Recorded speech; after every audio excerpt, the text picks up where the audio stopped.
આપણા શહેરમાં કુલ 1,45,327 લોકો એવા છે કે જેમને 10 વારથી 5 થી 10 વાર ટ્રાફિક સિગ્નલ, રોંગ વે અને ટ્રાફિકના નિયમો તોડ્યા છે. 11 થી 20 વાર નિયમો તોડનાર લોકો 46,189 લોકો છે. 21 થી 50 વાર નિયમો તોડીને જેમ કે આદત જ બનાવી લીધી હોય, હું તો નિયમ નહીં જ માનું, એવા લોકો 18,257 લોકો છે. 51 થી 100 વાર નિયમ તોડનાર લોકો 4,931 લોકો છે. 101 વાર નિયમ તોડનાર લોકો 1,751 લોકો છે. આ 1,751 લોકો અને 4,931 લોકોના લાયસન્સ રદ કરવાની કાર્યવાહી કરવાની સૂચના આજે આપવામાં આવી છે.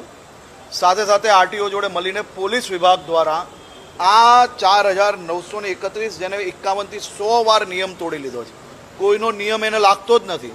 શહેરના અનેક લોકો, રાહદારી લોકો પર આ લોકો રિસ્ક બનીને વ્હીકલ ચલાવતા હોય એવા લોકોના લાયસન્સ રદ કરવામાં આવશે અને 101 વાર જે લોકોએ નિયમો તોડ્યા છે એ લોકોના બી લાયસન્સ 1,751 લોકોની પ્રોસિજર ચાલુ કરવામાં આવશે.